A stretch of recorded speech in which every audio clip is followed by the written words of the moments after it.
ನಮಸ್ಕಾರ ಕದಂಬ ನ್ಯೂಸ್ಗೆ ಸ್ವಾಗತ. ನಾನು ಸೋನಿಕಾ ಸುದೇಶ್. ಮೊದಲಿಗೆ ಮುಖ್ಯಾಂಶಗಳು.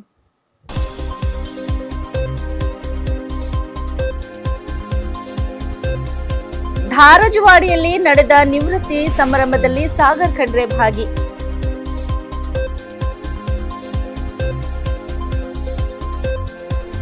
ಸಚಿವ ಡಿ ಸುಧಾಕರ್ ಪಾರ್ಥಿವ ಶರೀರಕ್ಕೆ ಈಶ್ವರ್ ಖಂಡ್ರೆ ಭಾವಪೂರ್ಣ ನಮನ.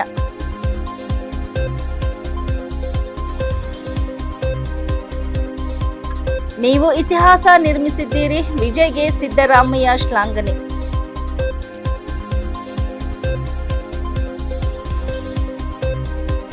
ಒಂದು ವರ್ಷ ಚಿನ್ನ ಖರೀದಿ ಬೇಡ, ದೇಶದ ಪ್ರಜೆಗಳಿಗೆ ಪ್ರಧಾನಿ ಮೋದಿ ಮನವಿ. ಸುದ್ದಿಯ ವಿವರಗಳು.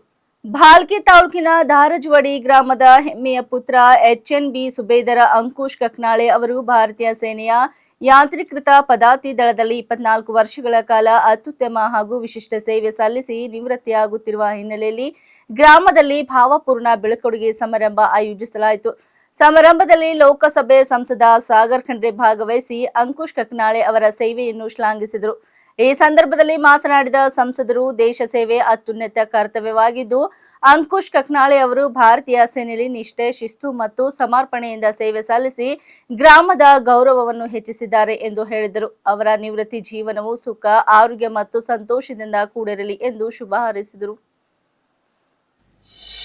ಚಳ್ಳಕೆರೆಯಲ್ಲಿ ಇಂದು ರಾಜ್ಯ ಸರ್ಕಾರದ ಮಾನ್ಯ ಸಚಿವರಾಗಿದ್ದ ದಿವಂಗತ ಡಿ ಸುಧಾಕರ್ ಅವರ ಪಾರ್ಥಿವ ಶರೀರದ ಅಂತಿಮ ದರ್ಶನವನ್ನು ಅರಣ್ಯ ಜೀವಿಶಾಸ್ತ್ರ ಮತ್ತು ಪರಿಸರ ಸಚಿವ ಈಶ್ವರ್ ಖಂಡ್ರೆ ಪಡೆದು ಭಾವಪೂರ್ಣ ನಮನ ಸಲ್ಲಿಸಿದರು.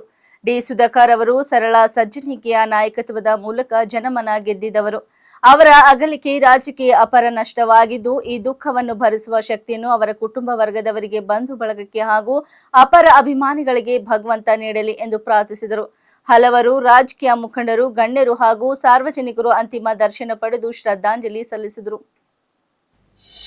ಮುಖ್ಯಮಂತ್ರಿ ಸಿದ್ದರಾಮಯ್ಯ ಅವರು ತಮಿಳುನಾಡಿನ ನೂತನ ಮುಖ್ಯಮಂತ್ರಿ ಜೋಸೆಫ್ ವಿಜಯ್ ಅವರಿಗೆ ದೂರವಾಣಿ ಮೂಲಕ ಅಭಿನಂದನೆ ತಿಳಿಸಿದ್ದಾರೆ. ತಮಿಳುನಾಡಿನ ಮುಖ್ಯಮಂತ್ರಿಯಾಗಿ ಅಧಿಕಾರ ಸ್ವೀಕರಿಸಿದ ವಿಜಯ್ ಅವರಿಗೆ ದೂರವಾಣಿ ಕರೆ ಮಾಡಿದ ಸಿದ್ದರಾಮಯ್ಯ ಅವರು, ನೀವು ಇತಿಹಾಸ ನಿರ್ಮಿಸಿದ್ದೀರಿ ಎಂದು ಶ್ಲಾಘಿಸಿದರು.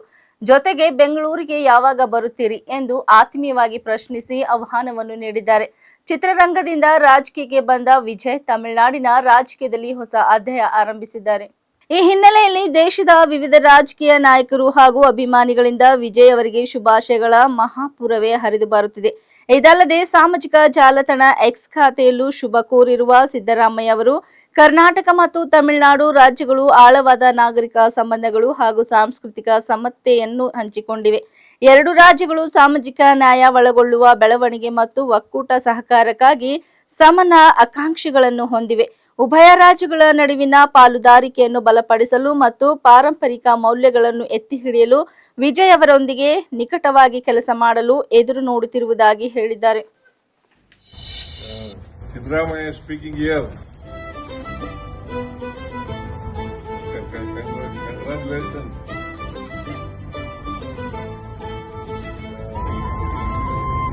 You are created in history. When I come to Bangalore, I will back to you. ಪ್ರಧಾನಿ ನರೇಂದ್ರ ಮೋದಿ ಕಾರ್ಯಕ್ರಮವೊಂದರಲ್ಲಿ 1 ವರ್ಷದವರೆಗೆ ಚಿನ್ನವನ್ನು ಖರೀದಿಸದಂತೆ ನಾಗರಿಕರಲ್ಲಿ ಮನವಿ ಮಾಡಿದರು. ಅವರ ಈ ಮನವಿ ಇದೀಗ ವ್ಯಾಪಕ ವೈರಲ್ ಆಗುತ್ತಿದೆ. ಪ್ರಧಾನಿ ಮೋದಿ ಮನವಿಯ ಹಿಂದಿನ ಕಾರಣವೇನು ಎಂದು ಹಲವರು ಪ್ರಶ್ನಿಸುತ್ತಿದ್ದು, ಅವರ ಪ್ರಶ್ನೆಗಳಿಗೆ ಉತ್ತರ ಇಲ್ಲಿದೆ.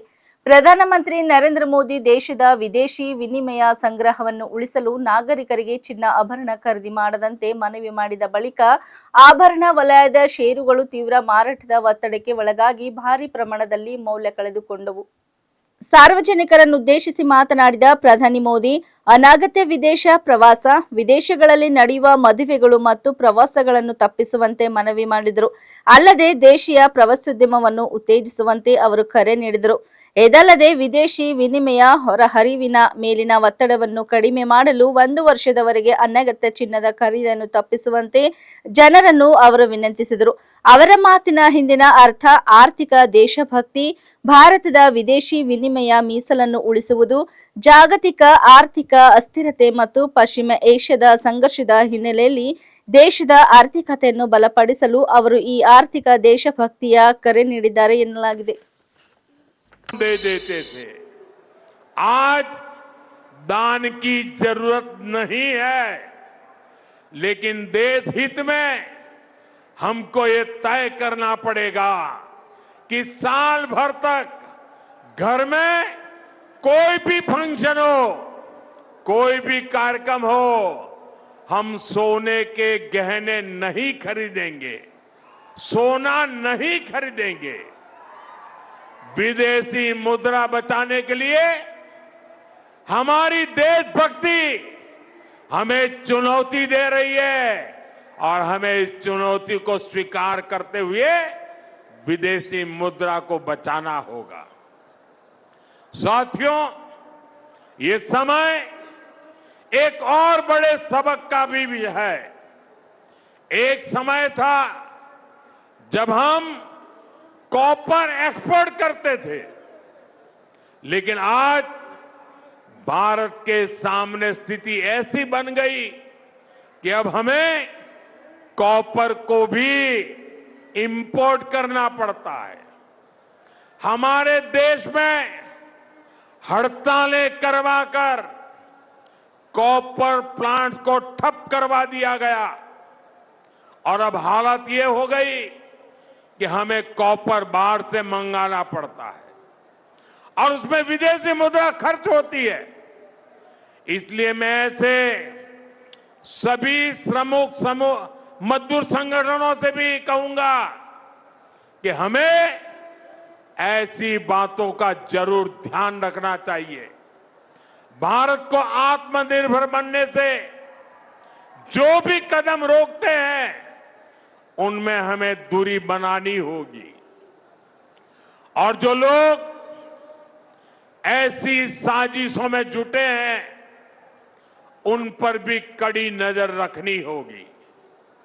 मैं देश की अदालतों से भी आग्रह करूंगा कि ऐसी स्थिति आने पर देश हित में हमें कोई ना कोई रास्ता निकालने की तरफ बढ़ना चाहिए। साथियों, ऐसे ही खाने के तेल का भी है।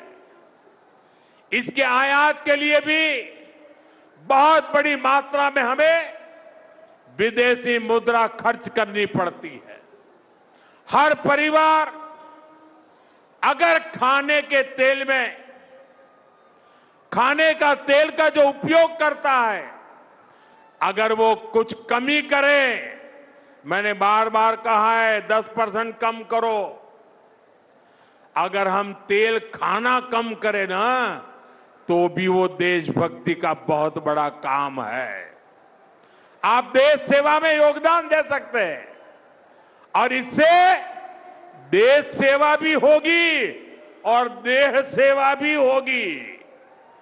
इससे देश के खजाने का स्वास्थ्य भी सुधरेगा और परिवार के हर सदस्य का स्वास्थ्य भी अच्छा रहेगा।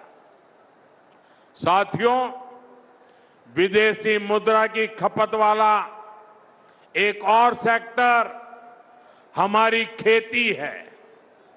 हम बहुत बड़ी मात्रा में बाहर से केमिकल फर्टिलाइजर इंपोर्ट करते हैं। केमिकल फर्टिलाइजर खेती के कारण हमारी धरती मां को बहुत पीड़ा हो रही है। हमारे खेत बर्बाद हो रहे हैं।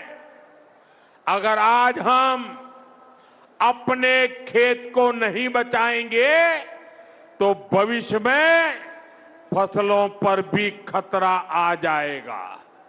इसलिए बहुत जरूरी है कि हम केमिकल फर्टिलाइजर की खपत 25%, 30%, 40%, 50% उसको घटाए, आधी कर दें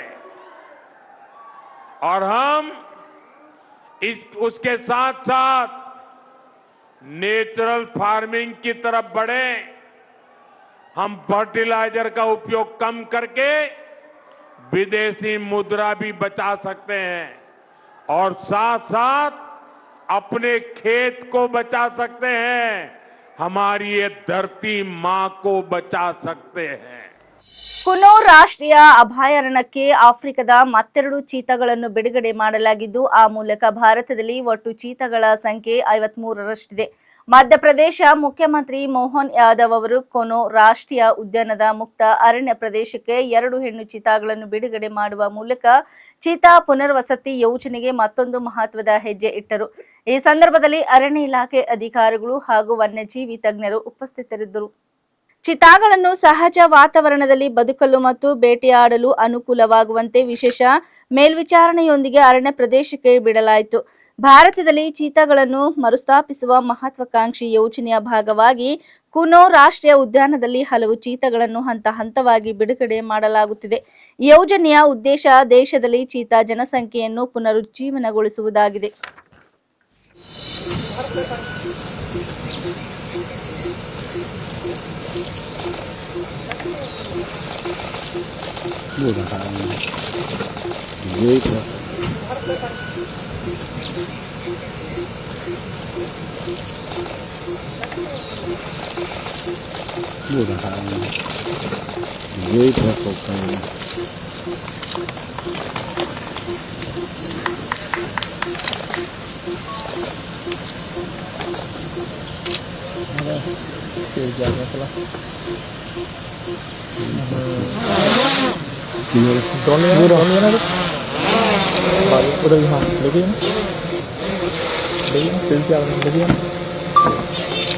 Pas ya pas.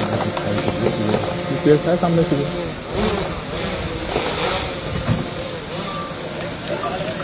Kalau ada pizza ni kalau yang kurang jaga. Bidar ಜಿಲ್ಲೆಯ ಔರತ್ ಪಟ್ಟಣದಲ್ಲಿ ಒಂದೇ ಕುಟುಂಬದ 5 ತಲೆಮಾರಿನ ತಾಯಂದಿರ ಅಪರೂಪದ ಹಳೆಯ ಚಿತ್ರ ಸಾಮಾಜಿಕ ಜಾಲತಾಣಗಳಲ್ಲಿ ಗಮನ ಸೆಳೆಯುತ್ತಿದೆ.